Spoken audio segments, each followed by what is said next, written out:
Well, hello, everyone, and welcome to the Sean Sturrock Show. We're going to be kicking off these interviews, doing them every week, you guys. We'll be releasing them every Wednesday morning at 8 a.m. Mountain Time. So be looking for these one every single week. And we're going to start these interviews off with a bang. I am so fortunate and blessed, you guys. I don't want to go into the whole story about how I know this gentleman. We'll kind of let it all be pieced together toward the end of it. But he has had a major impact in my life, as well as I know hundreds and hundreds of other agents, and he's had a huge impact. He's been a massive producer, guys. He's had over $1 million in GCI more than once in a year. Everything this guy seems to touch turns to gold. So, Tim, man, we are so blessed to have you here, my friend. Tell us where you're at right now, because I know you got a couple different homes. Kind of share with the group what you got. I am in sunny. First of all, thanks for having me on your show. It's an honor to be here. I appreciate you so much. But yeah, I do have two homes. I've got a home in Louisville, Kentucky, and now I'm in for the winter. I stay in Gulf Shores, Alabama. So I was actually in the pool yesterday. So it was an amazing thing. About 73 and sunny, and the pool was 82. So very nice. Just I can see my weekends. That tan already coming back again, Tim. Yep. I was just noticing that. Yeah, I did get a little sun yesterday. Got a little red on the face. Work hard and play hard, right? Yes, sir. Well, why don't we do this? Everybody'd like to know who Tim Hollinden is. I gave you guys little teasers. Why don't we do some more digging into your background? Just tell us a little about your background, your story, maybe what led you into real estate and up to the point you're at now. Okay. Well, I've been an agent since 2002.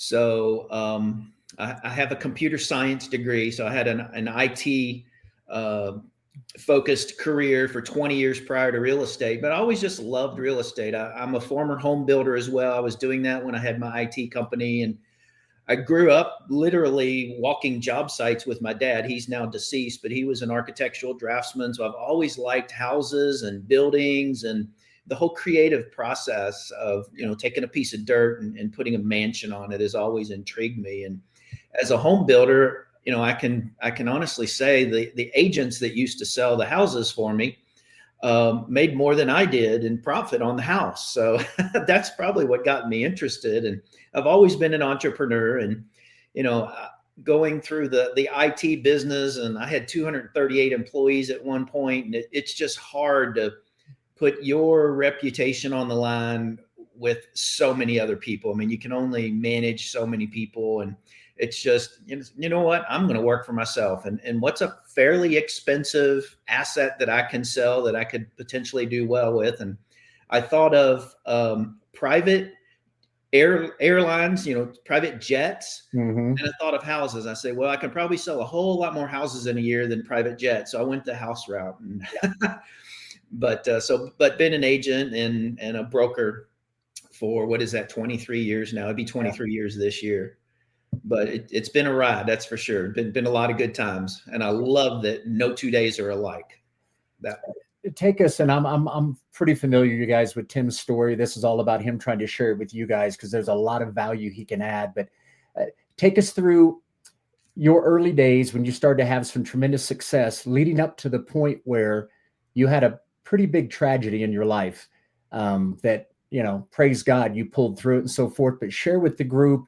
And you know where I'm going with this, try to pull together as into, thank God you got through that, but it was because of some things you had set up and in place that allowed you to push through it. But share with the group why that's so important, I think, for you to share this tidbit.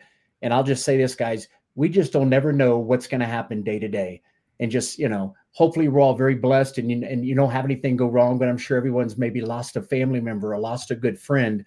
Well, Tim, we almost lost Tim, and it's a pretty inspiring story. So why don't you share some of that and how that all took place?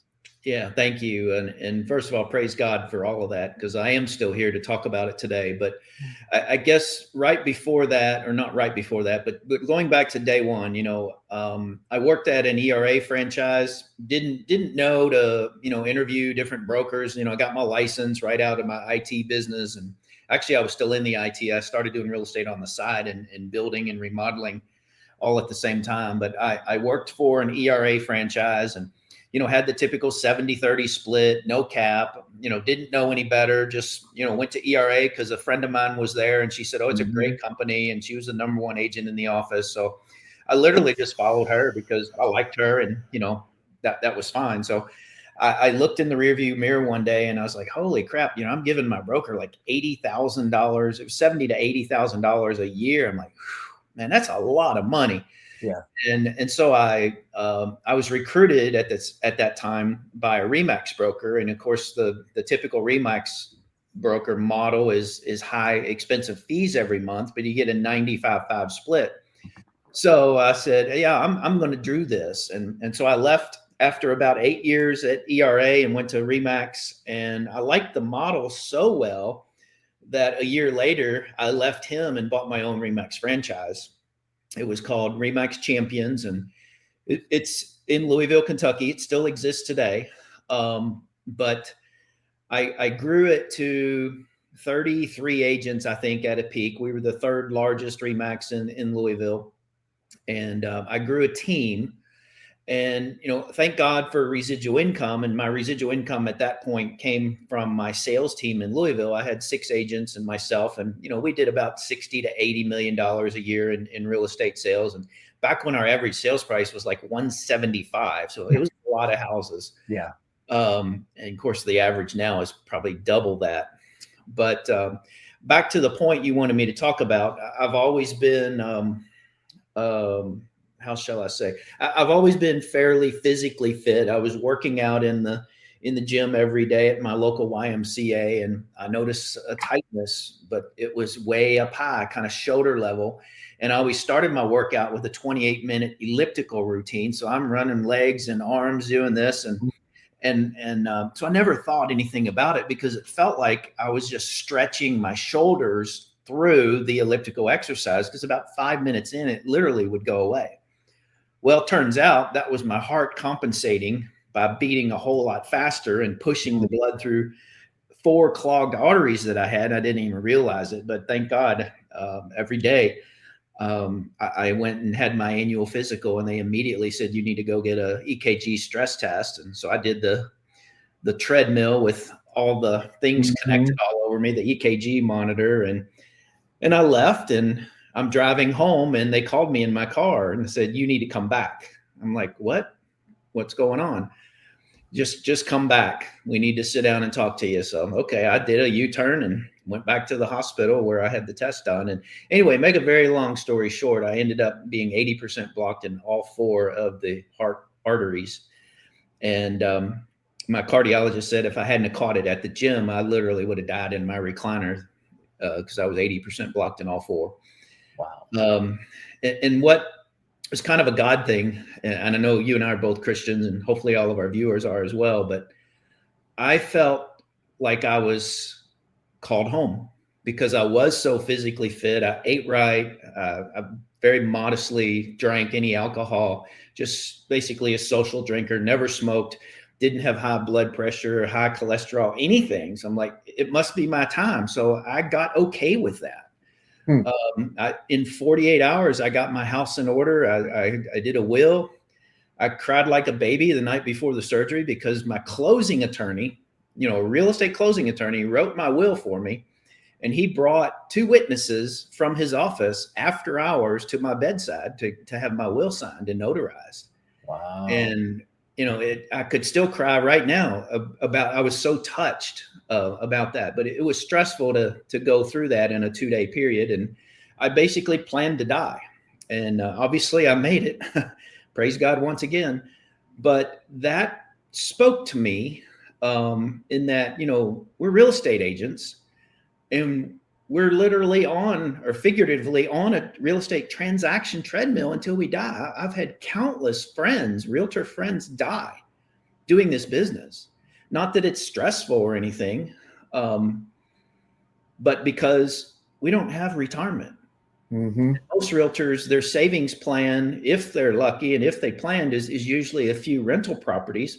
Well, that's stressful too. And rental properties come with debt 99% of the time because, it's not like you're going to save up $300,000 and go buy a $300,000 rental property. So you're signing on the line each and every time. But my cardiologist said, I don't know why you're here other than it had to have been stress. And I'm like, well, I don't feel stressed. I love what I do. I love working with clients. I love working with my team. And I was the broker owner of the Remax. I loved coaching and counseling and training the agents that weren't on my team. And she said, yeah, it must be stress. So that spoke heavily to me. And that is when I first decided to start making some changes. And the first thing I did was my wife and I prayed about it. And there was a Remax broker in town that needed my agent count, needed the volume because they were struggling. And so I had the bright idea one day to call up it was a man and woman owned company. I called up the lady and said, let's meet at Starbucks. And she probably thought I was wanting to be recruited or something. I don't know what she thought, but anyway, long story short, I sold my brokerage to that couple, and I was never leaving Remax. I loved the brand and signed on a 3-year no compete and so forth. And we're 34 months into the 36-month no compete, and somebody called me and said, you need to look at EXP. I said, I've seen it.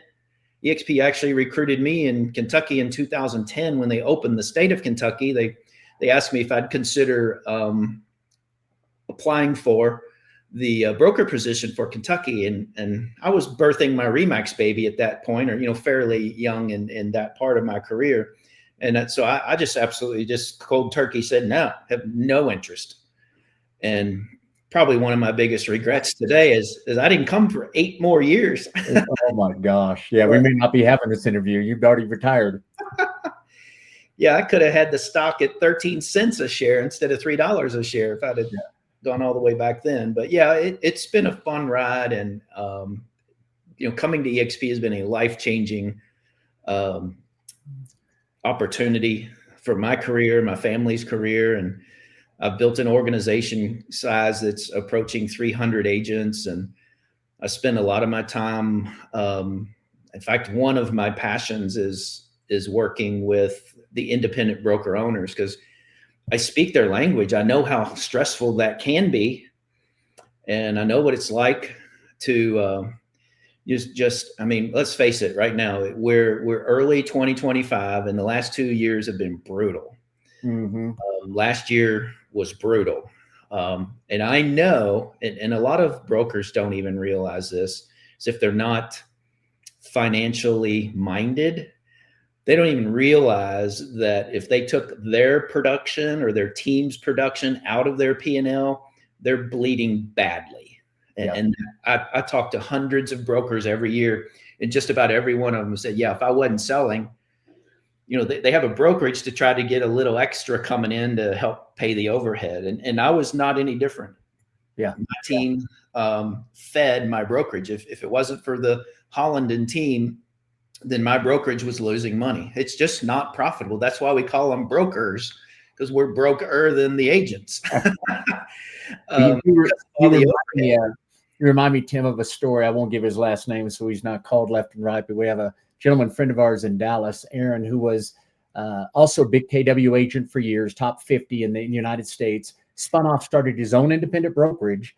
And then when we came over here, another partner of ours, Mr. Jeff Morrell, immediately when Jeff came on board, he thought, man, I've got to reach out to my buddy Aaron, who was an independent broker, let him see this. Exact same story you said. We reached out to Aaron. He let me go into his office. We broke everything down. He was doing $47 million with 8 or 9 agents on his team, but he was doing 23 to 24 million. When he pulled it out, the office was upside down. He'd been running like that for 5 years straight.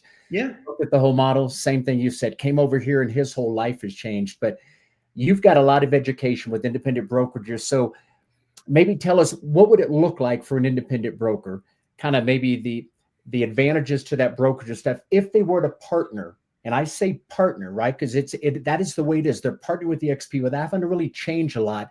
Elaborate on that for everybody that might be looking, or maybe their friend's an independent broker, or maybe you're one looking at this today. Elaborate on that, Tim. Yeah, I'd be happy to. And I hope you've got a little bit of time, because there's really a lot of reasons. I talk to brokers every day, as I said. I talked to one the other day, said, yeah, I just lost 2 agents to EXP a couple of months ago. And, as I said, most of them say that, I've got all this overhead, and let's face it, the NAR statistic that came out a couple of weeks ago is that 74% of the real estate agents in the United States did not sell a home in 2024. That's unreal. Let that sink in. Well, to translate that, I'm a broker owner. 74% of my agents in my brokerage didn't sell a home last year, right? I mean, I'm sure it's going to be swayed. Some cases it's going to be higher percentage, some case lower, but the average, and that's like a Walmart store, and 74% of the inventory is gone and can't be sold. Would that Walmart be profitable? No. In fact, I just heard Walmart was exceeded by Amazon for the first time. Amazon is now bigger than Walmart. That's sidebar. But anyway, so first of all, and I look at it this way, because of the way the market's been, and it's not going to get significantly better this year. It's going to get a little bit better because the election is behind us. There's certainty again, that not unanswered questions are the worst stress of all. So, things are getting a little bit better in terms of interest rates, although they're not going to be significantly better. But I look at this, and the reason I'm so passionate about working with broker owners is because I almost feel like I'm throwing them a life raft. I truly do, because I know they're struggling. I know what it takes to be a broker. I know how demanding the agents are, and they're always wanting a better deal or a new system or new software or better snacks in the snack, whatever. Yeah. It sounds funny, but these are all legitimate things. But I'll say this, the biggest advantage to partner with eXp is that broker owner can eliminate all of their legal liability.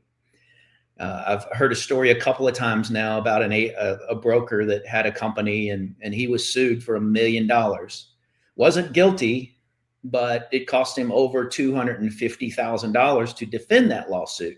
Yep. And yes, his E&O insurance covered some of that, but running a brokerage on the eXp platform eliminates the first legal liability. So that's the first point. And the reason for that is every state has one or more brokers that have that liability. So a broker that comes to eXp eliminates their liability because they're not the broker for eXp any longer. They're an associate broker still.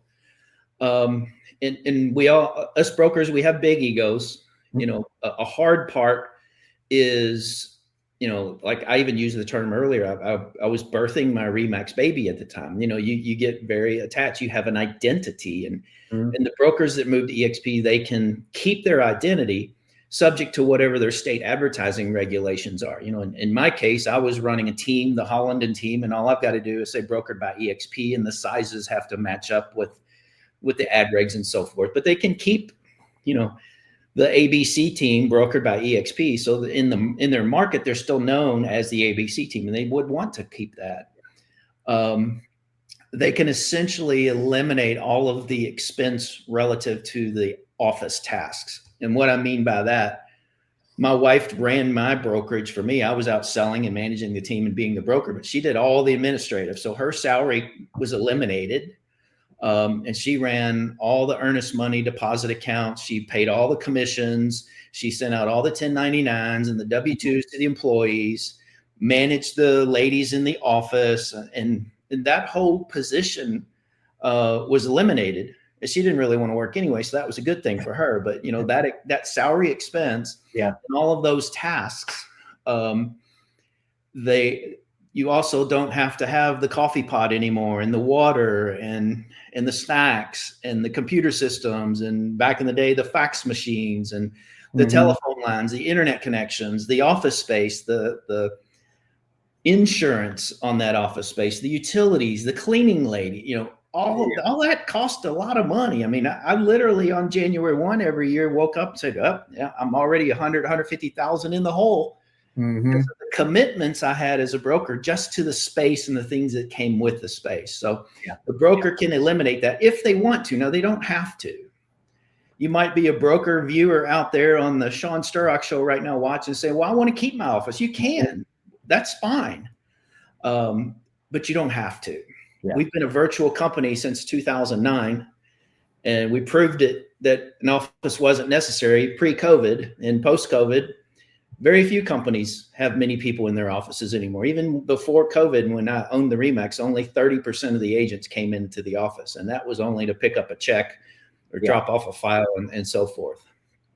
Yeah. And guys, what's amazing is I don't know what it was last year, but I know in 22 and 23, we had partnered with over 400 independent brokerages in a 2-year time frame.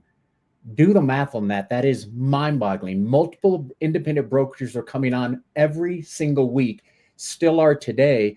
Now, Tim, I've heard our owner and stuff say that we have literally independent brokerages that would not talk with us 2-3 years ago that are now reaching out to eXp because of everything you just said. And please understand, guys, you keep your branding, keep your colors, you keep everything you've done, like you said, by state law. Just whatever the size of that brokered by eXp needs to be. In Texas, where I do a lot of my real estate, I know it can be half the size of your name. But anyway, think about it. Everything pretty much remains the same. You're just giving a lot more perks and benefits to your agent. So take us back to what that looked like, Tim, when you grabbed your team back. Now it's been 6+ years ago, right? Six and a half years ago. 7. What was 7 April 1st? Okay. What was that transition like for you and your agents? Let's just talk about even that first year with the additional perks and stuff that you had to be able to offer them. What was that transition like in that first year? Well, starting with how it all happened, I called my title company, the same title attorney that came to me on my bedside at the hospital, and said, I'd like to borrow one of your conference rooms for an hour and bring my team over. And so we all got out of the office and met. The entire team was there. And I said, I think, guys, that we need to move to eXp, but I want your input on it. I want this to be a group decision, not just me saying, hey, we're all going to eXp. And so I showed them what I had learned and the significance of, I mentioned earlier that I learned about eXp again in about month 34 of my no compete. Mm-hmm. So I studied the model for 2 months because I had to stay anyway. So at the end of 2 months, I pulled my team together and said, I think we need to do this. Let's look at it together. And I showed them the presentation that was shown to me. And because I'd already had it all memorized by that point, I literally was so giddy and excited, had sleepless nights about everything this company was capable of offering its agents. So long story short, they loved it. And remember, we had a 95-5 split, but we had no cap. So for my agent, at about the $3 million mark, they started making more money because of the $16,000 cap for agents like me. And I gave them, through eXp's team program, an $8,000 cap. So once they capped, we were splitting. I was a team leader, so we were taking our split out of 100% instead of out of 95%, but it stopped. So we all moved over. Anybody that knew me well at that time said, Tim, you have a new spunk in your step. I literally was so excited. My agents were so excited because not only did they make more money because of not having a cap at RE/MAX, but they got stock when they sold their first house every year. They got stock if they recruited an agent. They got stock if they won the Icon Award, et cetera, et cetera. So, and then the ability to create residual income, that spoke to those people like myself that realized, hey, I'm on a treadmill. I've got to find other ways to earn money in case, God forbid, anything ever happened to me physically again. And they saw value in that because most of them were with me at the time that I had that heart surgery. Yeah. So it was game changing. I did mistakenly think, well, we have an office at RE/MAX, so we need an office for my team. So I bought an office condo. We moved eXp into that office condo, and only about 3 of my agents out of the 7 of us came to the office regularly, and the rest sporadically. Mm-hmm. And then after COVID, nobody came to the office. Even my assistants wanted to work from their home. Yeah. And so I put the condo on the market and sold it, and we've never looked back. You don't miss a step by not having an office. In fact, the office actually gets in the way. It's not only overhead you don't need, but a lot of chit chat, office, what do they call it? Coffee pot chat or what have you. Whatever, yeah. people coming in, chit chatting, wasting a lot of time when they could be, going after that next sale. But anyway, I hope that answered your question. But yeah, it did. Something I want the whole group to know about. I think this is so huge. I've heard you say this before, and I don't remember if it was 5 or 6 year agents. By coming over here the first 5 years, just doing what they were doing, selling real estate, just like you were at Remax, share with them what happened to each one of them, at least their stock portfolio, by simply being here doing what they were doing. Yeah, most everyone on my team within, I think, 3 years, they had $100,000 of stock. I want to. Yeah, I'm sorry. I want to pause for a minute because, guys, when I share that story with people, to me that is truly amazing because you stop and just do the math, real simple. We have a $16,000 cap. He said right around that 2.73 million we cap and go to 100%. Well, he's telling you right now, if those agents in 3 years had 100,000 in stock, they were only paying 16,000 in, right? So 36.42, they paid 48,000 in. 3 years later, they had 100,000. They were 52,000 above 100%. I can't stress that enough. I tell agents, look, we're not telling if you come over to EXP, you're just all of a sudden things are going to change year one, you're going to get rich. But we do say you come over here, put your head down, a sell list like you have been, you'll look up in 3, 4, 5 years at most. And we always say you'll have options, right? You may have 6 figures in stock, but there's a third component we'll get into in a minute. I know it's dear to your heart also because it can change people's lives. But is there anything else you want to elaborate? Because I know you had talked about 10 things and we had talked about a couple of them. Hit some of the main points, another 2 or 3 of the main points of the reason independents might want to partner with us. Yeah, absolutely. Just to close out the last point, basically the broker comes over and the broker has a 80-20 split with a $16,000 cap. So they're essentially running their whole office that they used to pay big money for $16,000. Yeah.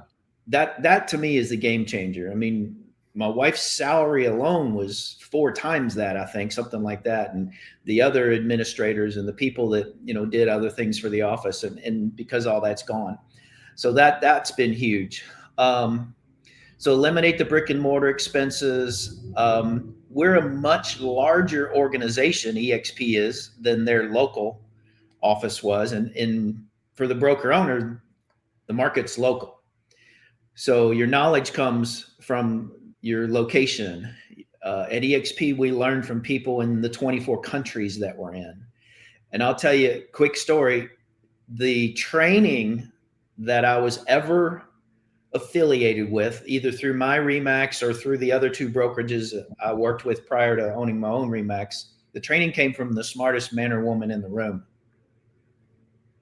Now it comes from all of the smartest professionals in the world.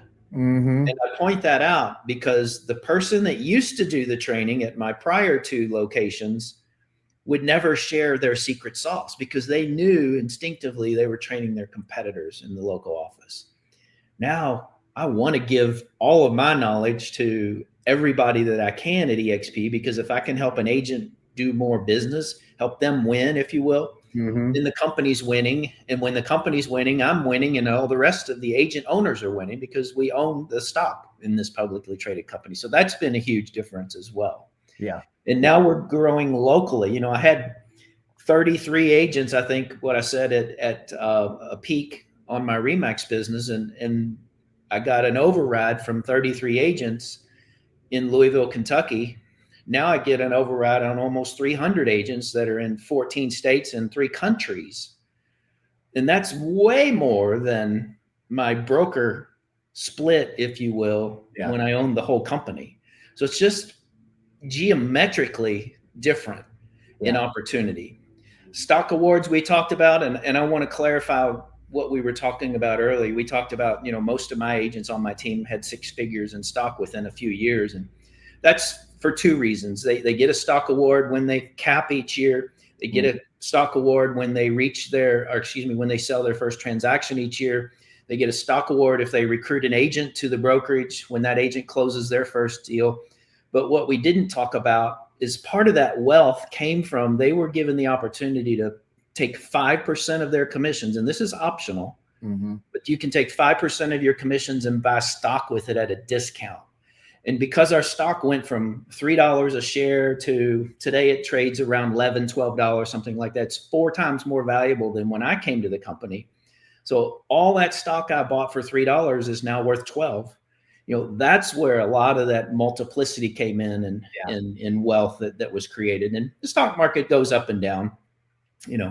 We can't make any stock claims about people are going to get rich on stock, because that would be illegal, number one. But it's still something, having a stock, even if they bought money for it and it went down a little bit, you still have money. You still have stock ownership instead of no ownership. Exactly. So let's touch on a couple other things as we get ready to start wrapping this thing up. So you've been over here now, like you said, going on 7 years. Talk a little bit about, you had a massive, what do I want to call it, transition into creating this passive income, but through our third component we have over here. Talk a little bit about how all that started. And I know it blew you away on the effort you put in, but the massive result you received.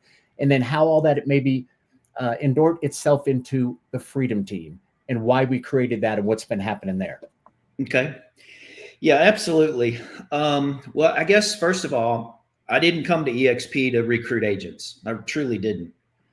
I told my wife that my thermometer will be successful measurement if in 5 years I'm making $50,000 a year in residual income.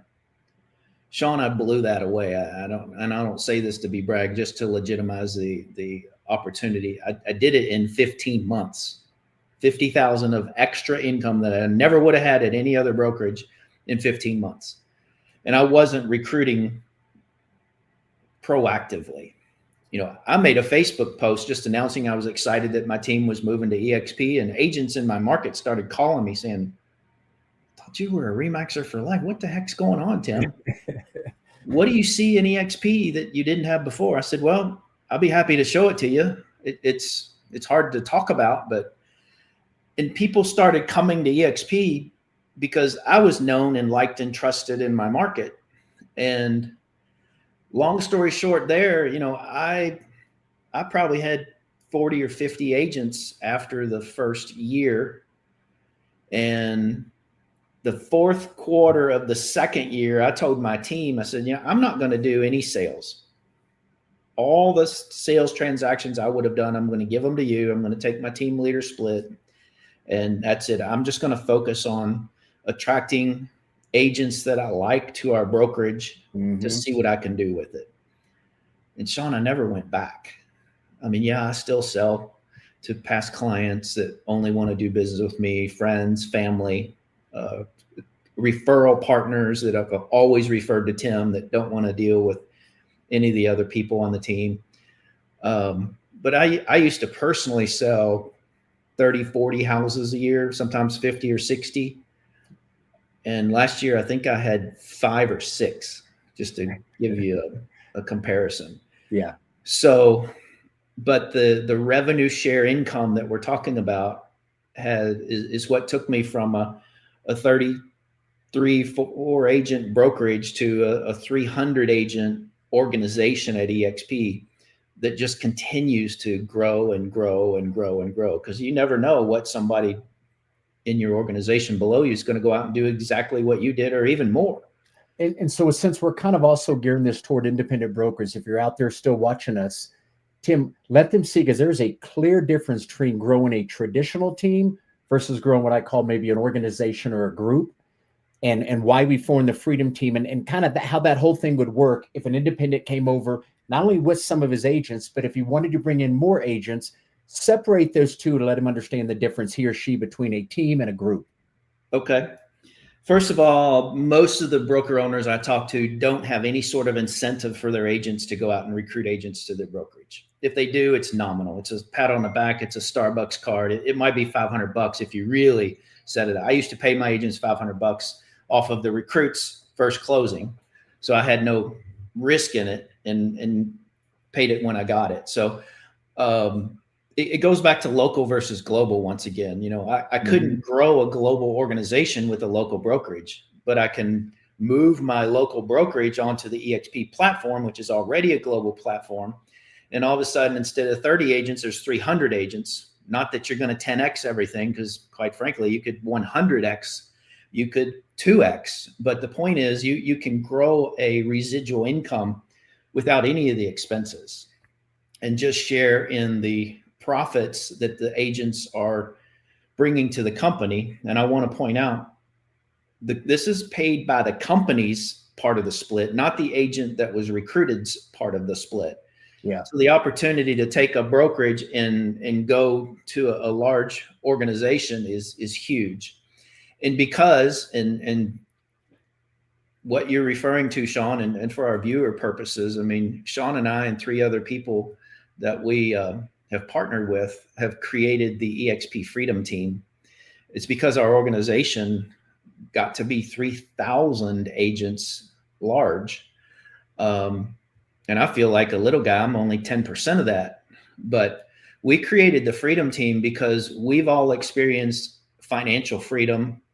And some of us have experienced location freedom, and you get some time freedom as well.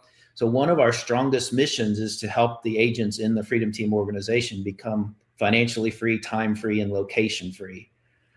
Because it's one thing to be financially free, but not have the time to go and travel with your loved ones, or you're financially free, but you're working 80 hours a week on the real estate transaction treadmill. So you couldn't go somewhere. You can't be with who you want. You can't even spend the money you're making, let's say, because everybody wants to sell less and make more if possible. Yeah. But so the Freedom Team is an organization we've founded where we have a daily training. The topics are always different. We're constantly pouring back into each other. And a large part of what we do is teaching agents how to generate leads without spending any money, because we understand the market's been tough. I used to spend over $10,000 a month on Zillow and Realtor.com. And I've been able to cut every bit of that out through sales funnels, through YouTube training. I've co-developed with a couple of my partners in the Freedom Team, a training that teaches agents how to step by step build a YouTube channel.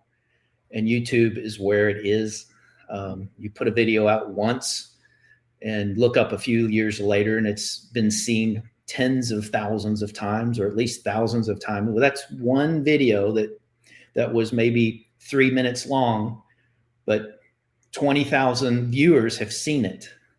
That's prospecting on steroids, ladies and gentlemen. So it's things like that. We could do a whole show on Freedom Team and the benefits, but did that take this where you wanted to take it? Or do you have another question around that? And I'm going to go ahead and tell that testimony right now and say you can reach out to Tim or I if you'd like further teachings on this YouTube. So he has teamed up with his partner. I'm just going to call him Andy's his first name. Crazy story, guys. Take 45 seconds. But if this intrigues you, because it blew me away to see the results this guy had. But Andy was about to leave the real estate industry, you guys. He'd been in for about a decade. We're just having some challenge and stuff coming out of the pandemic and all that, and about to throw in the towel. And his wife had met somebody that was doing well with YouTube. She came to Andy and said, honey, why don't you try this for a year? She was making enough money to kind of cover the bills. Let's see if the YouTube thing will work. Guys, he started off right now from scratch, never done a video in his life, right? I don't look good. I don't sound good. I'm paying whatever it is, and went through that learning curve. He said he started to do 2 videos a week, same time, same day, releasing them. Took him 5 months to get his first call, Tim. Most people would have thrown in the towel. Yep. 7 months, he gets his first order. The next 5 months of his first year doing YouTube, 5 million in closing, which was 23. Last year, now it's beginning to build up. Like he said, more and more viewers and stuff. He closed out 20 million last year, all 100% YouTube. Doesn't cold call, does no other open houses, nothing. He just does YouTube. Currently, this is as of last month, in January, he was tracking 75 million in volume from YouTube. Here's what's incredible. Andy read 2 books on how to create these funnels, how to do YouTube and make this work correctly. Then all of his own learning, right, his trial and error, and has come up with a program that has been released within the Freedom Team. Phenomenal. We've already had multiple people now going through the process, starting to get this set up. The same thing I said when I first started. My sponsor, I thought, man, if I could just do half of what this guy did, heck, a quarter of what he just did, I would have taken it. That's how I feel about this YouTube thing. So what if it took 2 years to be tracking what is he tracking? 75 million to be tracking 20 million, 15 million. Your whole life could change. If that intrigues you, please reach out to Tim or I. Be more than happy to elaborate on that and let you see what this program could do for you. So, Tim, as we bring this in for Landy, man, sincerely appreciate your time. You've been incredible value to the Freedom Team, but is there anything else you would like to share, whether it's about the digital product, about Freedom Team, anything you'd like to kind of bring this up and wrap it up? I would just like to put a plea out there to have an open mind. I mean, I don't care if you're an individual agent, a team leader, a team member that needs a new team, or an independent broker owner that needs to get rid of the albatross around your neck. And that's that brokerage's expenses that are not paying the bills. We really do have a life raft, if you will, a life preserver, and just be open-minded to learning about it. And I'll tell you, the worst thing that's going to happen, you're going to understand what your competition is. You're going to understand the agents you lost to EXP in the past, why they came, why they're still here, and what they saw. Because that's why I wanted my agents in on the decision when I brought my team over, is because it wasn't about me. Mm-hmm. Sure, part of it was about my family and myself, but I came because they saw the light and they saw tremendous more value for them as well. And that was the majority part of my decision. So think about your agents and what's best for them. And if they come over and win, I promise you, you're going to win as the broker owner, because you were the leader that led them here instead of somebody that pulled them away from you and brought them here.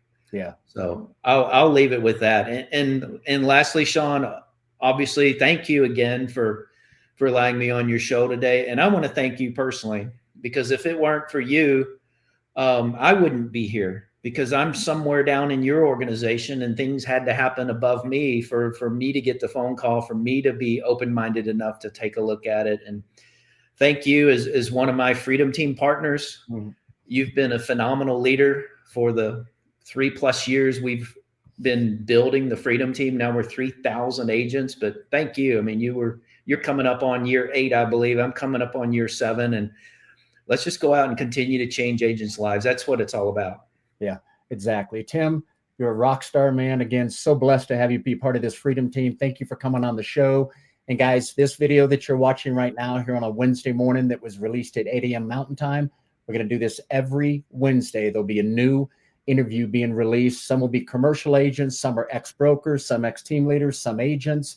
You're going to hear all kinds of stories and different testimonies that I hopefully can add a tremendous amount of value to you. So again, Tim, sincerely appreciate it. I'll be more than happy to send this video over to you as well, in case you'd like to use some of it.